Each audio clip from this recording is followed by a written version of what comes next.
अव्वल अल्लाह नूर पाया, कुदरत के सब बंदे, एक नूर ते सब जग उपजया, कौन भले तो मंदे।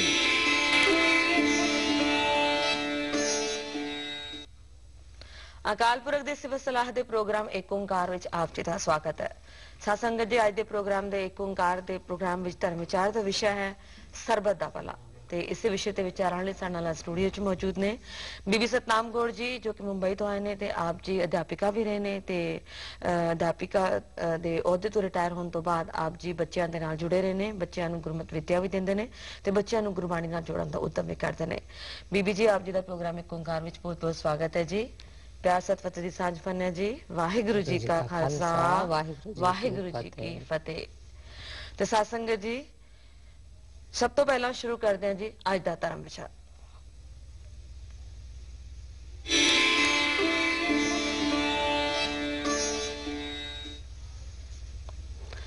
सरबत दा भला यानी कि सारियां दा भला। ते सरबत दा भला जो विषय है, इस विषय ते विचारण लई साडे नाल बीबी सतनाम कौर जी मौजूद ने। बीबी जी, सब तो पहला तो जानना चाहांगी कि सरबत दा भला तो सारे जानते हैं कि मतलब ये होंदा कि सारियां दा भला, पर गुरमत मुताबिक सरबत दा भला होंदा कि सरबत दा भला किस नूं कहंदे ने? नानक नाम चढ़दी कला, तेरे पाने सरबत दा भला। नानक नाम चढ़दी कला, तेरे पाने सरबत दा भला। तो सब तो पहला असीं देखना है कि सरबत का की मतलब है। सरबत का मतलब है एंटायर यूनिवर्स। वाहिगुरु अकाल पुरख ने जो ब्रह्मांड बनाया है, जो संसार बनाया है, उस संसार के अंदर जो भी उत्पत्ति है, जीव जंत हन, पशु पक्षी हन, इंसान हन, पेड़ पौधे हन, नदियां ते पहाड़ हन, इस तरह अनेक चीज़ां हन जो वाहिगुरु ने बनाइया हन, वो सारियां ही सरबत दे विच आंदियां हन। और भला दा मतलब है दूसरे नूं सुख पहुंचाना, अपने मन तो किसी का बुरा नहीं करना, उन्हां नूं सुख पहुंचाना, यह है सरबत दा भला। ते सरबत दा भला मंगना क्यों है, इससे फायदे की ने? सरबत दा भला एक बहुत ही पावरफुल चीज है जो साडे गुरुआं ने सानू दिती है और गुरुआं ने करके विखाई है। तो इस दे जो फायदे हैं, बहुत सारे फायदे हैं। सरबत जदों असी बोलने हाँ, ओहदे विच असी भी आ जाने हाँ, ते जदों असी सरबत दा भला करने हाँ ते साडा भला पहले हुंदा है, सानू सुख मिलता है। सदा सुख मन वसे, दुख शरीरों जाए। तो सुख मिलता है, शांति मिलती है, मन नूं आनंद मिलता है, किसे नाल वैर विरोध नहीं रहिंदा, नफरत नहीं रहिंदी, सारे अपने ही महसूस होंदे हन। और दूसरा जो फायदा है, साडा शरीर निरोग रहिंदा है। किस तरह कि जदों असीं दूसरियां दा भला चितवांगे मन करके, ते उस विचार दे नाल साडे शरीर दे अंदर चंगियां वाइब्रेशनस पैदा होणगियां, नस नस विच उसका इफेक्ट होएगा और वो साडे रोगां नूं दूर करेगा। इस बारे विच धन गुरु गोबिंद सिंह महाराज की एक बड़ी सुंदर पंक्ति है, सदा रहे कंचन सी काया, काल न कबहू व्यापे। सदा रहे कंचन सी काया, काल न कबहू व्यापे। तो ब्रीफ विच फिर मैं दसांगी कि सरबत दा भला करन दे नाल सानू सुख मिलता है, साडे विकार जांदे हन अते साडा शरीर निरोग रहिंदा है।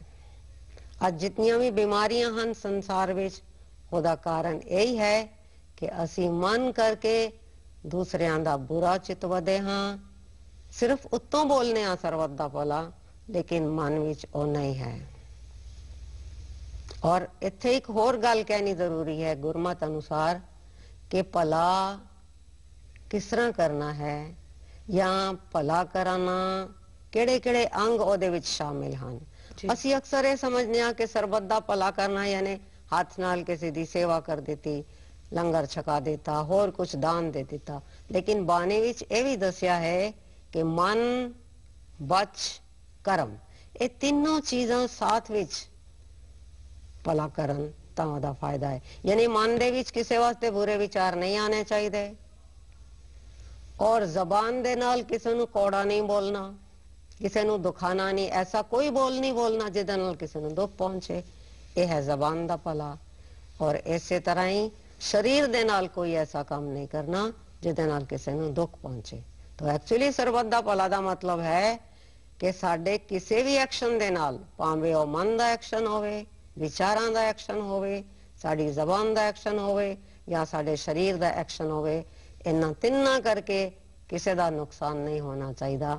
ਉਹ ਹੈ ਸਰਬੱਤ ਦਾ ਭਲਾ ਜੋ ਸਾਨੂੰ ਗੁਰੂਆਂ ਨੇ ਸਿਖਾਇਆ ਹੈ। ਜੀ ਬਿਲਕੁਲ, ਸਰਬਤ ਦਾ ਭਲਾ ਦਾ ਗੁਰਮਤਿ ਮੁਤਾਬਕ ਮਤਲਬ ਇਹੀ ਹੈ ਕਿ ਜਦੋਂ ਸਾਰਿਆਂ ਦਾ ਭਲਾ ਕਰੋ ਤਾਂ ਆਪਣੇ ਮਨ ਵਿੱਚ ਕਿਸੇ ਤਰ੍ਹਾਂ ਦਾ ਕੋਈ ਵੈਰ ਵਿਰੋਧ ਨਾ ਰੱਖੋ, ਕਿਸੇ ਤਰ੍ਹਾਂ ਦਾ ਕੋਈ ਵਿਕਾਰ ਨਾ ਰੱਖੋ। ਸੋ ਨਿਰਪੱਖ ਹੋ ਕੇ ਸਰਬਤ ਦਾ ਭਲਾ ਕਰੋ। ਜੇ ਸੱਚੇ ਮਨ ਨਾਲ, ਸੱਚੀ ਸ਼ਰਧਾ ਦੇ ਨਾਲ ਤੁਸੀਂ ਸਰਬਤ ਦਾ ਭਲਾ ਕਰਨ ਦੀ ਸੋਚੋਗੇ ਤਾਂ ਉਹ ਭਲਾ ਜ਼ਰੂਰ ਹੋਏਗਾ। ਤੇ ਇਹ ਵੀ ਇੱਕ ਅਨਮੋਲ ਸੇਵਾ ਹੈ ਸਰਬਤ ਦਾ ਭਲਾ ਕਰਨ ਦੀ। ਸੋ ਸੇਵਾ ਜ਼ਰੂਰ ਲਿਖੇ ਲੱਗੇਗੀ। ਸੋ ਇਤਿਹਾਸ ਵਿੱਚ ਕੋਈ ਤੁਹਾਡੇ ਤੋਂ ਐਗਜ਼ਾਮਪਲ ਜਾਂ ਫਿਰ ਕੋਈ ਉਦਾਹਰਨ ਜਾਣਨਾ ਚਾਹਾਂਗੇ ਜਿਸ ਨਾਲ ਇਹ ਸਿੱਧ ਹੋ ਸਕੇ ਸਰਬਤ ਦਾ ਭਲਾ, ਸਾਡੇ ਗੁਰੂਆਂ ਨੇ ਸਰਬਤ ਦਾ ਭਲਾ ਕੀਤਾ, ਕੋਈ ਉਦਾਹਰਨ ਜਾਣਨਾ ਚਾਹਾਂਗੇ ਤੁਹਾਡੇ ਤੋਂ। ਸਾਡੇ ਸਾਰੇ ਹੀ ਗੁਰੂਆਂ ਨੇ ਸਰਬੱਤ ਦਾ ਭਲਾ ਇੱਕ ਇੱਕ क्षण ਕੀਤਾ ਹੈ, ਔਰ ਉਹਨਾਂ ਦਾ ਜੀਵਨ ਸਰਬੱਤ ਦੇ ਭਲੇ ਵਾਸਤੇ ਹੀ ਸਮਰਪਿਤ ਸੀ। ਔਰ ਉਹ ਸਾਰੇ ਕੰਮ ਉਹਨਾਂ ਨੇ ਸਾਨੂੰ ਖੁਦ ਪ੍ਰੈਕਟੀਕਲੀ ਕਰਕੇ ਦਿਖਾਏ ਨੇ, ਸਿਰਫ ਕਿਹਾ ਨਹੀਂ। ਅੱਜ ਸਾਡੇ ਵਿੱਚ ਇਤਨਾ ਹੀ ਫਰਕ ਹੈ ਕਿ ਅਸੀਂ ਕਈ ਸਾਲਾਂ ਤੋਂ ਇਹ ਪੰਕਤੀ ਨੂੰ ਰਿਸਾਈਟ ਕਰ ਰਹੇ ਹਾਂ, ਨਾਨਕ ਨਾਮ ਚੜ੍ਹਦੀ ਕਲਾ ਤੇਰੇ ਪਾਣੇ ਸਰਬੱਤ ਦਾ ਭਲਾ, ਲੇਕਿਨ ਉਹਦੇ ਬਾਵਜੂਦ ਅਸੀਂ ਦੁਖੀ ਹਾਂ, ਸਾਨੂੰ ਕੋਈ ਸੁੱਖ ਇੰਨਾ ਮਿਲਦਾ ਨਹੀਂ। ਉਹਦੇ ਬਹੁਤ ਸਾਰੇ ਰੀਜ਼ਨ ਨੇ, ਕਿਉਂਕਿ ਸਿਰਫ ਮੂੰਹ ਨਾਲ ਬੋਲਨੇ ਆ ਨਾ ਸਰਬੱਤ ਦਾ ਭਲਾ, ਔਰ ਮਨ ਦੇ ਅੰਦਰ ਅਸੀਂ ਕਿਤਨਾ ਦੂਸਰੇ ਵਾਸਤੇ ਜੈਲਸੀ ਰੱਖਨੇ ਆ, ਉਹਦੇ ਵਾਸਤੇ ਗੁੱਸਾ ਰੱਖਨੇ ਆ, ਉਹਦਾ ਬੁਰਾ ਚਿੱਤ ਵਧੇ ਆ, ਤਾਂ ਇਹ ਗੁਰੂਆਂ ਨੂੰ ਪਸੰਦ ਨਹੀਂ ਹੈ। ਤਾਂ ਹੁਣ ਅਸੀਂ ਇਹ ਦੇਖਣਾ ਹੈ ਕਿ ਸਾਡੇ ਗੁਰੂਆਂ ਨੇ ਸਰਬੱਤ ਦਾ ਭਲਾ ਸਾਨੂੰ ਕਿਸ ਤਰ੍ਹਾਂ ਕਰਕੇ ਵਿਖਾਇਆ ਹੈ।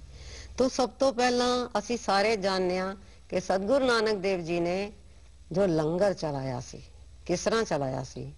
ਕੋਈ ਇੱਕ ਦਿਨ ਜਾ ਰਹੇ ਸਨ ਜੰਗਲ ਵਿੱਚ, ਜਦੋਂ ਉਹਨਾਂ ਨੇ ਖਰਾ ਸੌਦਾ ਕਰਨਾ ਸੀ, ਤਾਂ ਉਹਨਾਂ ਨੇ ਉੱਥੇ ਭੁੱਖੇ ਸਾਧੂਆਂ ਨੂੰ ਦੇਖਿਆ, ਔਰ ਦੇਖਣ ਦੇ ਬਾਅਦ ਉਹਨਾਂ ਦੇ ਮਨ ਵਿੱਚ ਕੀ ਵਿਚਾਰ ਆਇਆ, ਉਹਨਾਂ ਦੇ ਮਨ ਵਿੱਚ ਦਇਆ ਆਈ। तो ਸਰਬੱਤ ਦਾ ਭਲਾ ਤਾਂ ਹੀ ਹੋ ਸਕਦਾ ਹੈ ਜਦੋਂ ਮਨ ਵਿੱਚ ਦਇਆ ਆਏਗੀ। तो सतगुरु जी ने महसूस किया कि ये साधु भुखे ਹਨ, ਇਹਨਾਂ ਨੂੰ ਲੰਗਰ ਛਕਾਣਾ ਹੈ, ਇਹੀ ਸਭ ਤੋਂ ਵੱਡਾ ਖਰਾ ਸੌਦਾ ਹੈ। ਔਰ ਗੁਰੂ ਜੀ ਨੂੰ ਇਹ ਵੀ ਪਤਾ ਸੀ ਕਿ ਇਹ ਜੋ ਪੈਸੇ ਮੈਨੂੰ ਮਿਲੇ ਹਨ, ਅਗਰ ਮੈਂ ਇੱਥੇ ਵਰਤ ਦਿੱਤੇ ਤੇ ਉਸ ਦੇ ਨਾਲ ਮੇਰੇ ਪਿਤਾ ਜੀ ਨੂੰ ਜ਼ਰੂਰ ਬੁਰਾ ਲੱਗੇਗਾ ਜਾਂ ਇਹਦੇ ਬਦਲੇ 'ਚ ਮੈਨੂੰ ਡਾਂਟ ਖਾਣੀ ਪਏਗੀ। ਇਹ ਸਭ ਸੋਚਦਿਆਂ ਹੋਇਆਂ ਵੀ ਉਹਨਾਂ ਨੇ ਸਰਬੱਤ ਦਾ ਭਲਾ ਕੀਤਾ, ਯਾਨੀ ਉਹਨਾਂ ਭੁੱਖੇ ਸਾਧੂਆਂ ਨੂੰ ਲੰਗਰ ਛਕਾਇਆ ਔਰ ਇੱਕ ਪਰੰਪਰਾ ਸ਼ੁਰੂ ਕੀਤੀ ਲੰਗਰ ਦੀ। ਇੱਥੇ ਇੱਕ ਗੱਲ ਹੋਰ ਅਸੀਂ ਸਮਝ ਸਕਨੇ ਹਾਂ ਜਾਂ ਵਿਚਾਰ ਕਰ ਸਕਦੇ ਹਾਂ ਕਿ ਉਹ ਸਾਧੂ ਬਹੁਤ ਦਿਨਾਂ ਤੋਂ ਉਸ ਜੰਗਲ ਵਿੱਚ ਤਪੱਸਿਆ ਕਰ ਰਹੇ ਸਨ, ਔਰ ਉਹ ਜੋ ਰਸਤਾ ਸੀ ਉਥੋਂ ਹਜ਼ਾਰਾਂ ਲੋਕ ਹੀ ਰੋਜ਼ ਲੰਘਦੇ ਸਨ। ਤਾਂ ਕਿਸੇ ਦੇ ਮਨ 'ਚ ਵਿਚਾਰ ਨਹੀਂ ਆਇਆ ਕਿ ਇਹਨਾਂ ਸਾਧੂਆਂ ਨੂੰ ਕੁਝ ਛਕਾਇਆ ਜਾਏ। तो दृष्टि कैसी गुरु नानक देव जी सी कि जदों उन्होंने देखिया ते उन्होंने मन विच करुणा पैदा हुई कि इन्हां नूं लंगर छकाना है। तो कहने दा मतलब है कि सरबत दा भला मन विचों उपजना चाहिदा है, दया आनी चाहिए, तां ही असीं अपना कुछ दे के किसी दा भला कर सकने हां। इसे तरह ही अगर असीं गुरु अंगद देव जी नूं लईए, उन्होंने सरबत दा भला किस तरह कीता, एक बड़ी ही सुंदर चीज है। उस जमाने विच हिंदुस्तान विच जो संस्कृत भाषा सी वो प्रचलित सी और आम आदमी संस्कृत नहीं पढ़ सकता सी, सो वेदां दा ज्ञान वो हासिल नहीं कर सकता सी। तो इस चीज नूं रियलाइज किया साडे गुरु अंगद साहब जी ने, और उन्होंने एक गुरमुखी लिपि तैयार की जो बड़ी सरल सी, और उहदे नाल हर इंसान प्रभु दे गुण गाने, प्रभु दे गुण पढ़ने कर सकिया। ਤੇ ਇਹ ਉਹਨਾਂ ਨੇ ਇੱਕ ਸਰਬੱਤ ਦਾ ਭਲਾ ਕੀਤਾ। ਇਸ ਤਰ੍ਹਾਂ ਤੇ ਬੇਅੰਤੀ ਹਨ। ਅਗਰ ਗੁਰੂ ਅਮਰਦਾਸ ਜੀ ਨੂੰ ਲੈ ਲਈਏ ਤੇ ਉਹਨਾਂ ਨੇ ਕਿਤਨੇ ਸਰਬੱਤ ਦੇ ਭਲੇ ਕੀਤੇ ਨੇ। ਸਤੀ ਪ੍ਰਥਾ ਨੂੰ ਰੋਕਿਆ, ਫਿਰ ਵਿਧਵਾ ਵਿਵਾਹ ਚਾਲੂ ਕੀਤੇ, ਕਈ ਜਗ੍ਹਾ ਤੇ ਪਾਣੀ ਦੀ ਬੜੀ ਤਕਲੀਫ ਸੀ, ਪਾਣੀ ਦੇ ਵਾਸਤੇ ਉਹਨਾਂ ਨੇ ਬੌਲੀਆਂ ਬਣਾਈਆਂ, ਲੰਗਰ ਤਿਆਰ ਕੀਤੇ, ਬੇਸ਼ੁਮਾਰ ਕੰਮ ਕੀਤੇ ਹਨ ਗੁਰੂ ਅਮਰਦਾਸ ਜੀ ਨੇ ਸਰਬੱਤ ਦੇ ਭਲੇ ਦੇ। ਔਰ ਇਹ ਸਾਰੇ ਕੰਮ ਸਾਡੇ ਵਾਸਤੇ एक तरह नाल रोशन मीनार हैं। ਅਗਰ ਅਸੀਂ ਗੁਰੂ ਅਰਜਨ ਦੇਵ ਜੀ ਨੂੰ ਲਈਏ ਤੇ ਗੁਰੂ ਅਰਜਨ ਦੇਵ ਜੀ ਦਾ ਸਰਬੱਤ ਦਾ ਭਲਾ ਇੱਕ ਨਿਰਾਲੇ ਢੰਗ ਦਾ ਸੀ। ਗੁਰੂ ਜੀ ਨੂੰ ਤੱਤੀ ਤਵੀ ਤੇ ਬਿਠਾਇਆ ਗਿਆ ਔਰ ਇਹ ਖਬਰ ਜਦੋਂ ਸਾਈਂ ਮੀਆਂ ਮੀਰ ਜੀ ਨੂੰ ਮਿਲੀ, ਦੌੜੇ ਆਏ ਦਰਸ਼ਨ ਵਾਸਤੇ। ਜਦੋਂ ਉਹਨਾਂ ਨੇ ਸਤਿਗੁਰੂ ਜੀ ਦੇ ਦਰਸ਼ਨ ਕੀਤੇ ਤੇ ਕੁਰਲਾ ਉਠੇ, ਸਹਿਨ ਨਹੀਂ ਕਰ ਸਕੇ, ਤਾਂ ਉਹਨਾਂ ਨੇ ਕੀ ਕਿਹਾ ਕਿ ਮੈਂ ਦਿੱਲੀ ਔਰ ਲਾਹੌਰ ਦੀ ਇੱਟ ਇੱਟ ਖੜਕਾ ਦਿਆਂਗਾ, ਭਾਵ ਇਹਨਾਂ ਜ਼ਾਲਮਾਂ ਨੂੰ ਤਬਾਹ ਕਰ ਦਿਆਂਗਾ ਜਿਹੜੇ ਤੁਹਾਨੂੰ ਕਸ਼ਟ ਦੇ ਰਹੇ ਹਨ। ਇਤਨੇ ਭਾਵੁਕ ਹੋ ਗਏ ਸਨ ਮੀਆਂ ਜੀ। ਤਾਂ ਉਸ ਵੇਲੇ ਗੁਰੂ ਅਰਜਨ ਦੇਵ ਜੀ ਦਾ ਜੋ ਜਵਾਬ ਸੀ ਸੱਚਮੁੱਚ ਰੌਂਗਟੇ ਖੜੇ ਕਰ ਦਿੰਦਾ ਹੈ। ਸਤਿਗੁਰੂ ਜੀ ਨੇ ਕਿਹਾ, ਨਹੀਂ, ਅਸੀਂ ਕਿਸੇ ਦਾ ਬੁਰਾ ਨਹੀਂ ਕਰਨਾ, ਕਿਸੇ ਨੂੰ ਤਬਾਹ ਨਹੀਂ ਕਰਨਾ, ਇਹ ਸ਼ਹੀਦੀ ਜੋ ਹੈ ਅਸੀਂ ਖੁਸ਼ੀ ਨਾਲ ਲੈ ਰਹੇ ਹਾਂ।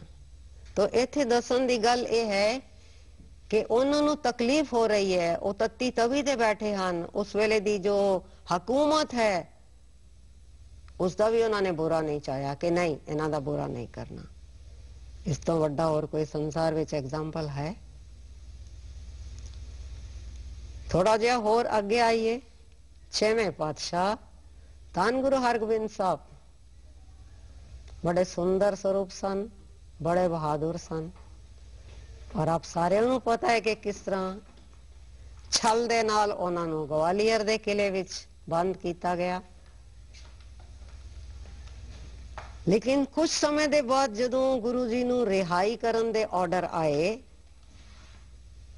ਤਾਂ ਦੇਖੋ ਗੁਰੂ ਜੀ ਬਾਹਰ ਨਹੀਂ ਆਏ। ਉਹਨਾਂ ਨੇ ਕਿਹਾ, ਮੇਰੇ ਆਉਣ ਤੋਂ ਪਹਿਲਾਂ ਜੋ ਇਸ ਕਿਲੇ ਦੇ ਵਿੱਚ 52 ਰਾਜੇ ਕੈਦ ਹਨ ਉਹਨਾਂ ਨੂੰ ਵੀ ਮੁਕਤ ਕਰਾਣਾ ਹੈ। तो ये साखी आप सारे पता है, मैं ਇਹਨੂੰ सिर्फ ਸਰਬੱਤ ਦੇ ਭਲੇ ਨਾਲ ਲਿੰਕ ਕਰਨਾ है। तो गुरु हरगोबिंद पातशाह जी ने ਉਹ 52 ਰਾਜਿਆਂ ਨੂੰ ਛੁਡਾਇਆ ਆਪੇ ਬਾਹਰ ਨਿਕਲਣ ਤੋਂ ਪਹਿਲਾਂ। तो ਇਹ ਕੀ ਸੀ? ਇਹ ਸਰਬੱਤ ਦਾ ਭਲਾ ਸੀ। तो ਸਰਬੱਤ ਦਾ ਭਲਾ ਤੇ ਸਿੱਖ ਧਰਮ ਦੇ ਰਗ ਰਗ ਵਿੱਚ ਹੈ। थोड़ा अगे आइए। धन धन गुरु हर राय साहब जी 7वीं पातशाही गुरु जी नू ये जो जड़ी बूटियां दा बड़ा ज्ञान सी और उन्होंने इन्हां जड़ी बूटियां दे उत्ते बहुत सारिया दवाइयां भी बनाइया सन और उन्हां दी बड़ी चंगी डिस्पेंसरी सी जिथे गरीब गुरबियां नू दवाइयां मिलदियां सन। ऐसियां बीमारियां जिन्हां दा कोई इलाज नहीं कर सकदा सी उन्हां दा इलाज गुरु हर राय साहब जी दी डिस्पेंसरी चों हुंदा सी। तो इसी तरह इतिहास कहता है कि औरंगजेब तो पहला जो शाहजहां बादशाह सी उसका बेटा एक बारी इतना बीमार हो गया कि उसके बचन की कोई उम्मीद नहीं सी। तो गुरु हर राय साहब जी की डिस्पेंसरी तो दवाई भेजी गई और बच्चा ठीक हो गया। देखो कैसे सन साडे गुरु। कोई मुगल जड़े हिंदुस्तानियां ते जुल्म करते सन, हिंदुस्तान दियां बहु बेटियां नू लुटदे सन, पर जदों उन्होंने पता लगा कि बच्चा बीमार है तो उन्होंने दवाई उसे ही प्यार दे नाल, उसे ही श्रद्धा दे नाल और उसे ही आशीर्वाद नाल दिती कि बादशाह दा बेटा ठीक हो गया। यह है सरबत दा भला, सिर्फ बोलन नाल नहीं। अगे चलिए। धन धन गुरु हरकृष्ण साहब बाल अवस्था है, दिल्ली विच बुलाया गया उन्होंने। तो एक्चुअली सतगुरु जी ने दिल्ली आना किस कस के परवान किया सी कि दिल्ली शहर विच उस वेले चेचक की बीमारी बहुत फैली हुई सी। तो एक सेवा का मंतव लैके गुरु जी दिल्ली आए और इत्थे आके उन्हें लखां ही प्राणियां नू ठीक किया और ये जानदियां होया कि ये बीमारी का असर मेरे ते भी हो सकता है, पर दयावश होके उन्होंने बेशुमार लोगों नू ठीक किया और सरबत दा भला किया। धन धन गुरु तेग बहादुर साहब। तेग बहादुर सिमरिए कर नौनी दे आवे ताए। किस तरह उन्होंने सरबत दा भला किया? उन्होंने अपने वास्ते कुर्बानी नहीं की, ਪਰ ਦੇਸ਼ ਵਾਸੀਆਂ ਨੂੰ ਆਜ਼ਾਦੀ ਦੇ ਨਾਲ ਆਪਣਾ ਧਰਮ ਪਾਲਨ ਕਰ ਸਕਣ, ਇਹੀ ਮੁੱਖ ਪੁਆਇੰਟ ਸੀ ਨਾ। ਉਹਨਾਂ ਨੇ ਆਪਣੀ ਕੁਰਬਾਨੀ ਦਿੱਤੀ ਔਰ ਉਹ ਕੁਰਬਾਨੀ ਦੇ ਪਿੱਛੇ ਵੀ ਕੀ ਮੰਤਵ ਸੀ? ਸਰਬੱਤ ਦਾ ਭਲਾ, ਤਾਂ ਕਿ ਮੇਰੇ ਦੇਸ਼ ਦੇ ਲੋਕ ਸੁਖ ਚੈਨ ਨਾਲ ਜੀ ਸਕਣ, ਮੇਰੇ ਦੇਸ਼ ਦੇ ਲੋਕ ਆਪਣੇ ਧਰਮ ਦਾ ਜੋ ਅਨੁਸਰਨ ਹੈ ਆਪਣੇ ਹਿਸਾਬ ਨਾਲ ਕਰ ਸਕਣ, ਕਿਉਂਕਿ ਧਰਮ ਵਿੱਚ ਕਿਸੇ ਦਾ ਬੰਧਨ ਨਹੀਂ ਹੋ ਸਕਦਾ। तो ਇਹ ਗੁਰੂ ਤੇਗ ਬਹਾਦਰ ਜੀ ਦੀ ਕੁਰਬਾਨੀ ਇੱਕ ਲਾਸਾਨੀ ਕੁਰਬਾਨੀ ਸੀ, ਜਿਹਦੇ ਪਿੱਛੇ ਸਰਬੱਤ ਦਾ ਭਲਾ ਛੁਪਿਆ ਹੋਇਆ ਹੈ।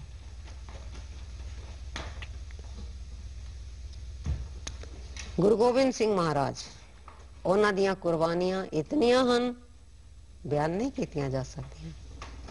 ਸਭ ਤੋਂ ਪਹਿਲਾਂ ਜਦੋਂ 9 ਸਾਲ ਦੇ ਸਨ, ਦੇਖੋ ਉਹਨਾਂ ਦਾ ਕੈਸਾ ਬਹਾਦਰੀ ਦਾ ਬੋਲ ਸੀ। ਜਦੋਂ ਕਸ਼ਮੀਰੀ ਪੰਡਿਤ ਆਏ ਹਨ ਫਰਿਆਦ ਲੈ ਕੇ, ਤਾਂ ਗੁਰੂ ਗੋਬਿੰਦ ਸਿੰਘ ਮਹਾਰਾਜ ਜੀ ਨੂੰ, ਪਿਤਾ ਜੀ ਨੂੰ ਪੁੱਛਿਆ, ਆਪ ਸਾਰੇ ਜਾਣਦੇ ਹੋ ਅਸੀਂ ਇਹਨਾਂ ਨੂੰ ਸਰਬੱਤ ਦੇ ਭਲੇ ਦੇ ਨਾਲ ਜੋੜਨਾ ਹੈ ਔਰ ਇਹਦੇ ਚੋਂ ਸਿੱਖਣਾ ਹੈ ਆਪਣੇ ਜੀਵਨ ਵਿੱਚ। ਤਾਂ ਤੁਸੀਂ ਜਾਣਦੇ ਹੋ ਕਿ ਗੁਰੂ ਜੀ ਨੇ ਕਿਹਾ ਕਿ ਇੱਥੇ ਕਿਸੇ ਬੜੇ ਵੱਡੇ ਪੈਗੰਬਰ ਦੀ ਕੁਰਬਾਨੀ ਦੀ ਲੋੜ ਹੈ। ਉਸ ਵੇਲੇ ਗੁਰੂ ਗੋਬਿੰਦ ਸਿੰਘ ਮਹਾਰਾਜ ਨੇ ਸੋਚਿਆ ਕਿ ਇਹ ਕੁਰਬਾਨੀ ਤੇ ਮੇਰੇ ਪਿਤਾ ਜੀ ਦੇ ਸਕਦੇ ਹਨ, ਕਿਉਂਕਿ ਇਸ ਸਮੇਂ ਸੰਸਾਰ ਵਿੱਚ ਹੋਰ ਵੱਡਾ ਕੋਈ ਸੰਤ ਮਹਾਤਮਾ ਨਹੀਂ। और फिर गुरु गोबिंद सिंह महाराज ने यतीम बनना पसंद किया और पिता नू शहादत वास्ते भेजा। यह है सरबत दा भला कि असी इस तरह की कुर्बानी कर सकते हैं। ये साडे वास्ते गाइडलाइंस ने कि असी अपने जीवन में सीखना है अपने गुरुओं को। उसके बाद गुरु गोबिंद सिंह जी का पूरा जीवन ही सरबत दा भला है। पिता नू कुर्बान किया, बच्चियां नू कुर्बान किया, आनंदपुर साहब छड़ दिता, सारे सुख आराम छड़ दिते। किस करके? सच दी खातर, लोक भलाई दी खातर। यह है साडे गुरुओं दा भला। जी बिल्कुल, साडे गुरुओं ने अपने परिवार की फिक्र नहीं की, अपनी जान की बाजी लगा दी लोक भलाई ਲਈ। सो लोगों की भलाई ਲਈ, ਸਰਬਤ ਦੇ ਭਲੇ ਲਈ अपना सब कुछ वार दिता ते इत्थों तक कि अपने परिवार ਦੀਆਂ ਸ਼ਹੀਦੀਆਂ भी ਦਿੱਤੀਆਂ, कई तरह के त्याग भी किए। ते भाई कन्हैया जी का भी बड़ा ही सोहना उदाहरण है, ਜਦੋਂ ਉਹਨਾਂ ਨੇ ਚਮਕੌਰ ਸਾਹਿਬ ਦੀ ਜੰਗ ਵਿੱਚ ਦੁਸ਼ਮਣਾਂ ਨੂੰ, ਜ਼ਖਮੀ ਦੁਸ਼ਮਣਾਂ ਨੂੰ ਪਾਣੀ ਪਿਲਾਇਆ। ਸੋ ਇਹ ਵੀ ਸਰਬਤ ਦੇ ਭਲੇ ਵਿੱਚ ਆਉਂਦਾ ਹੈ। ਭਾਈ ਕਨਈਆ ਜੀ ਦੀ ਜੋ ਸਾਖੀ ਹੈ ਉਹ ਵਿਸ਼ਵ ਪ੍ਰਸਿੱਧ ਹੈ ਕਿ ਆਪ ਦੁਸ਼ਮਣਾਂ ਨੂੰ ਪਾਣੀ ਪਿਲਾ ਰਹੇ ਨੇ, ਸਭ ਨੂੰ ਪਾਣੀ ਪਿਲਾ ਰਹੇ ਨੇ। ਸਿੱਖਾਂ ਨੇ ਸ਼ਿਕਾਇਤ ਕੀਤੀ, ਗੁਰੂ ਜੀ ਇਹ ਆਪ ਜੀ ਦਾ ਪਿਆਰਾ ਸਿੱਖ ਹੈ, ਪਰ ਦੇਖੋ ਕੀ ਕਰ ਰਿਹਾ ਹੈ। ਅਸੀਂ ਮਾਰ ਮਾਰ ਕੇ ਮੁਗਲਾਂ ਨੂੰ ਥੱਲੇ ਸੁੱਟਦੇ ਹਾਂ और ये पानी पिलाने ने फिर उठ जाने। बुलाया, गुरु गोबिंद सिंह जी दे दरबार विच आए भाई कन्हैया जी। गुरु जी ने कहा, भाई कन्हैया ऐ सिख तेरी शिकायत करते हैं। जी महाराज, मेरे को की गलती हुई है? ये कहते ने तू मुगलों नू पानी पिलाना है। गुरु जी नहीं, मैं मुगलों नू पानी नहीं पिलांदा। गुरु गोबिंद सिंह महाराज कहते ने फिर तू सिखा नू पानी पिलाना है? नहीं महाराज, मैं सिखा नू पानी नहीं पिलांदा। हैं? फिर तू किस नू पानी पिलाना है? कहते महाराज जेड़ा भी मुंह अड़दा मैनू ते तुहाडे ही दर्शन होंदे ने, मैनू तुहाडी जोत नजर आंदी है, मैं ते तुहानू ही पानी पिलाना। यानी उन्हां दे अंदर बिल्कुल वैर नहीं है, बिल्कुल भेदभाव नहीं है, बिल्कुल हिंदू मुस्लिम सिख ईसाई का कोई भेद नहीं है। ऐसी अवस्था पाई कन्हैया जी दी सी और इसे ही फोर्स दे नाल, इसे ही प्यार दे नाल, डिवाइन फोर्स जो उन्हां कोल सी, ओदे नाल ओ दुश्मनां नूं भी पानी पिलांदे सन, क्योंकि उन्हां नूं दुश्मन कोई नजर नहीं आंदा सी। गल ते इह सिखण वाली है। असी अपने घर दे विच देखिए कि जदों कोई साडे घर कोई ऑर्डनरी गेस्ट आंदा है ते असी किस तरह बिहेव करने आ। मैं बहुत जगह ते इस चीज नूं महसूस कीता है कि ईवन असी ओदी सेवा भी करने आ ਤੇ ਉਹਦੇ ਚੋਂ ਪਤਾ ਲੱਗਦਾ ਹੈ ਕਿ ਥੋੜਾ ਜਿਹਾ द्वेष है। और अगर साडे घरां विच कोई बड़ा रहीस गैसट आ जाए, इन्फ्लुएंशियल गैसट आ जाए, तो फिर असीं किस तरह सेवा करदे हां? ਇਹ ਤੇ ਸਾਡਾ द्वेष है, साडे मन विच प्यार नहीं है मानवता, जिथे कि साडे भाई कन्हैया जी दे मन विच कोई वैर नहीं सी। और उस तो भी अगे गुरु गोबिंद सिंह दा देखो कमाल, ਉਹ ਨਾਲ ਮਲਮ ਪੱਟੀ ਦੇ ਰਹੇ ਨੇ, ਕਹਿੰਦੇ ਨੇ ਪਾਣੀ ਵੀ ਪਿਲਾਇਆ ਕਰ, ਮਲਮ ਪੱਟੀ ਵੀ ਕਰਿਆ ਕਰ। ਇਹ ਹੈ ਸਰਬੱਤ ਦਾ ਭਲਾ। ਅਸੀਂ ਕੋਸ਼ਿਸ਼ ਕਰੀਏ ਕਿ ਅਸੀਂ ਆਪਣੇ ਗੁਰੂਆਂ ਦੇ ਇਸ ਮਾਰਗ ਤੇ ਮਨ ਕਰਕੇ ਚੱਲ ਸਕੀਏ, ਕੇਵਲ ਬੋਲ ਕੇ ਨਹੀਂ। ਬਿਲਕੁਲ, ਜਦ ਅਸੀਂ ਇਤਿਹਾਸ ਪੜ੍ਹਦੇ ਹਾਂ ਤੇ ਇਹ ਜ਼ਰੂਰ ਜਾਣਦੇ ਹਾਂ ਕਿ ਕਿਸ ਤਰ੍ਹਾਂ ਸਾਡੇ ਗੁਰੂਆਂ ਨੇ ਸਰਬੱਤ ਦੇ ਭਲੇ ਲਈ ਆਪਣਾ ਆਪਾ ਵਾਰ ਦਿੱਤਾ, ਸਭ ਕੁਝ ਵਾਰ ਦਿੱਤਾ। ਸੋ ਬੜਾ ਹੀ ਜ਼ਰੂਰੀ ਹੈ ਕਿ ਅਸੀਂ ਜਦ ਵਿਚਾਰਾਂ ਕਰੀਏ ਇਤਿਹਾਸ ਬਾਰੇ ਤਾਂ ਸਾਨੂੰ ਸਰਬੱਤ ਦੇ ਭਲੇ ਦਾ ਮਤਲਬ ਸਮਝ ਆਉਣਾ ਚਾਹੀਦਾ, ਗੁਰਮਤਿ ਦੇ ਮੁਤਾਬਕ ਕਿ ਸਰਬੱਤ ਦਾ ਭਲਾ ਅਸਲ ਵਿੱਚ ਹੁੰਦਾ ਕੀ ਹੈ ਤੇ ਕਿਸ ਭਾਵਨਾ ਦੇ ਨਾਲ, ਕਿਸ ਦਇਆ ਭਾਵਨਾ ਦੇ ਨਾਲ ਇਹ ਭਲਾ, ਇਹ ਸੇਵਾ ਕੀਤੀ ਜਾਂਦੀ ਹੈ। ਤੇ ਸਾਡੀ ਜੋ ਇਹ ਵਿਚਾਰ ਚਰਚਾ ਸਾਧ ਸੰਗਤ ਜੀ ਅੱਗੇ ਵੀ ਜਾਰੀ ਰਹੇਗੀ। ਤੇ ਹੁਣ ਕਰਦੇ ਹਾਂ ਜੀ ਸ਼੍ਰੀ ਦਰਬਾਰ ਸਾਹਿਬ ਅੰਮ੍ਰਿਤਸਰ ਤੋਂ ਪਰਵਾਨੇ ਹੁਕਮਨਾਮੇ ਦੀ ਵਿਆਖਿਆ ਤੇ ਸ਼ੁਰੂ ਕਰਦੇ ਹਾਂ ਜੀ। ਧੰਨ ਧੰਨ ਸੱਚਖੰਡ ਸ੍ਰੀ ਹਰਿਮੰਦਰ ਸਾਹਿਬ ਅੰਮ੍ਰਿਤਸਰ ਤੋਂ ਪ੍ਰਵਾਨ ਹੋਇਆ ਅੱਜ ਦਾ ਹੁਕਮਨਾਮਾ।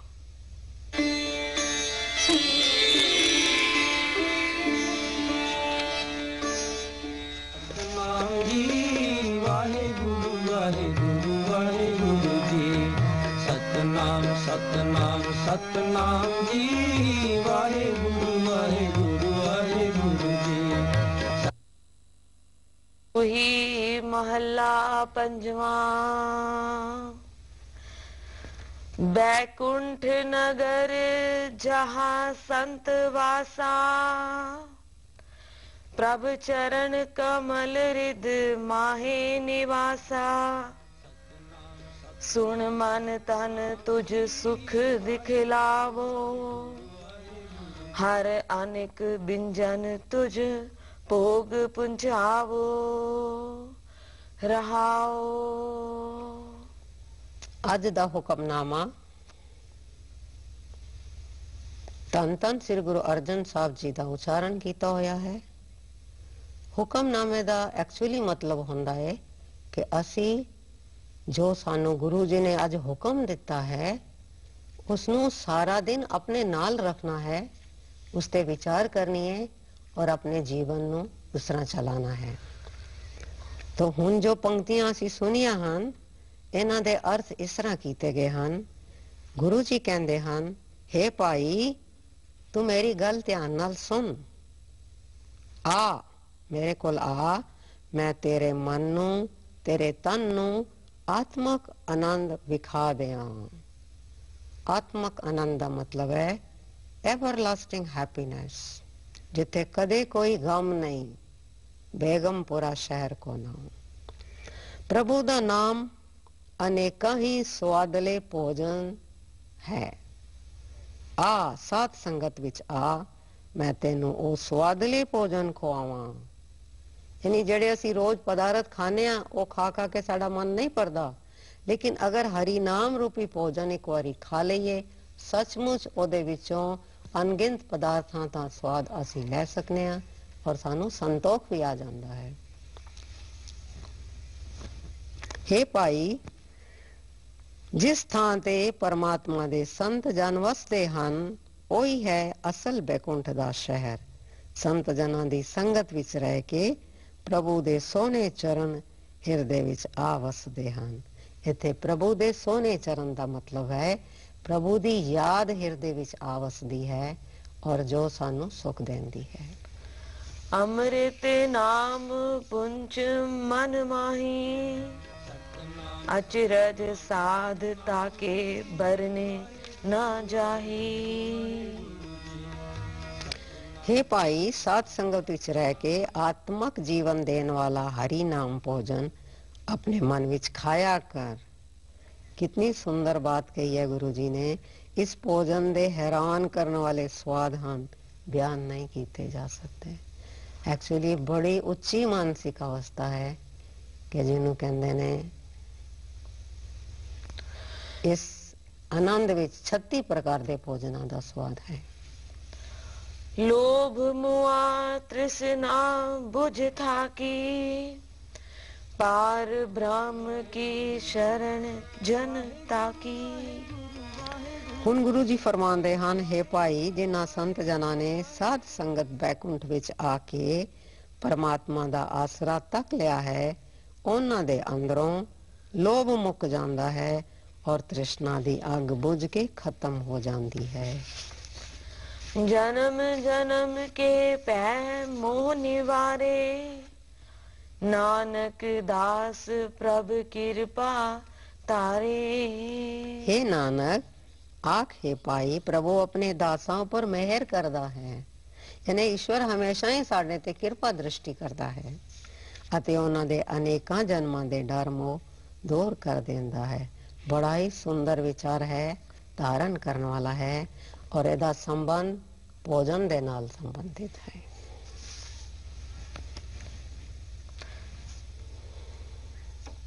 ਤੇ ਸ਼੍ਰੀ ਦਰਬਾਰ ਸਾਹਿਬ ਅੰਮ੍ਰਿਤਸਰ ਤੋਂ ਪ੍ਰਵਾਨ ਹੋਏ ਹੁਕਮਨਾਮੇ ਤੋਂ ਬਾਅਦ ਹੁਣ ਇੱਥੇ ਇੱਕ ਬ੍ਰੇਕ ਲਈ ਰੁਕ ਰਹੇ ਹਾਂ ਜੀ। ਬ੍ਰੇਕ ਤੋਂ ਬਾਅਦ ਜਦੋਂ ਵਾਪਸ ਆਵਾਂਗੇ ਤਾਂ ਜੋ ਸਾਡੀ ਵਿਚਾਰ ਚਰਚਾ ਹੈ ਸਰਬੱਤ ਦਾ ਭਲਾ, ਇਹ ਅੱਗੇ ਵੀ ਜਾਰੀ ਰੱਖਾਂਗੇ ਜੀ। ਫਿਲਹਾਲ ਇੱਕ ਬ੍ਰੇਕ ਲਈ ਰੁਕ ਰਹੇ ਹਾਂ ਜੀ।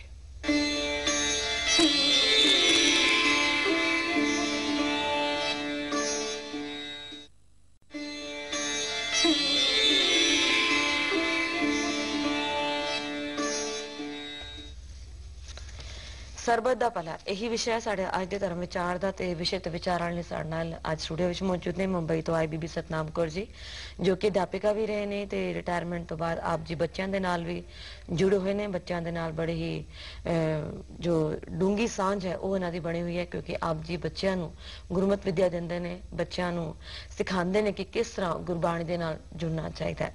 ਸੋ ਬੱਚਿਆਂ ਨੂੰ ਗੁਰਬਾਣੀ ਨਾਲ ਜੋੜਨ ਦਾ ਇਹ ਅਨੋਖਾ ਉਦਮ ਕਰਦੇ ਨੇ ਤੇ ਸਾਡੀ ਵਿਚਾਰ ਚਰਚਾ ਅਸੀਂ ਜਾਰੀ ਰੱਖਾਂਗੇ। ਪਰ ਫਿਲਹਾਲ ਅਸੀਂ ਸਭ ਗੁਰੂ ਘਰ ਦੇ ਦਰਸ਼ਨ ਕਰਦੇ ਹਾਂ, ਜਿੱਥੇ ਦਰਸ਼ਨ ਕਰਕੇ ਸੰਗਤਾਂ ਆਪਣੇ ਆਪ ਨੂੰ ਵਡਭਾਗਾ ਮੰਨਦੀਆਂ ਨੇ।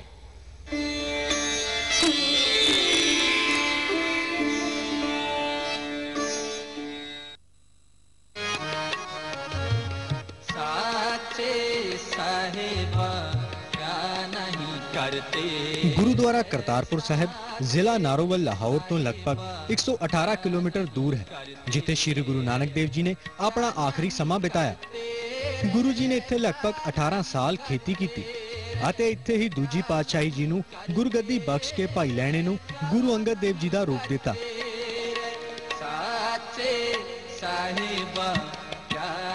ਪਿਛਲੇ ਕਈ ਵਰਿਆਂ ਤੋਂ ਗੁਰਦੁਆਰਾ ਸਾਹਿਬ ਦੀ ਇਹ ਇਮਾਰਤ ਖੰਡਰ ਦਾ ਰੂਪ ਧਾਰਨ ਕਰ ਚੁੱਕੀ ਸੀ, ਪਰ ਪਾਕਿਸਤਾਨ ਸਰਕਾਰ ਨੂੰ ਸਿੱਖਾਂ ਵੱਲੋਂ ਅਪੀਲ ਕਰਨ ਤੇ ਵਕਫ ਬੋਰਡ ਵੱਲੋਂ ਇਸ ਇਮਾਰਤ ਦੀ ਉਸਾਰੀ ਕਰਵਾਈ ਗਈ ਅਤੇ ਗੁਰਦੁਆਰਾ ਸਾਹਿਬ ਸੰਗਤਾਂ ਦੇ ਦਰਸ਼ਨਾਂ ਲਈ ਖੋਲ੍ਹ ਦਿੱਤਾ ਗਿਆ। ਗੁਰੂ ਨਾਨਕ ਦੇਵ ਜੀ ਹਿੰਦੂ ਸਿੱਖਾਂ ਦੇ ਸਾਂਝੇ ਗੁਰੂ ਸਨ ਤੇ ਮੁਸਲਮਾਨ ਉਹਨਾਂ ਨੂੰ ਆਪਣਾ ਪੀਰ ਮੰਨਦੇ ਸਨ।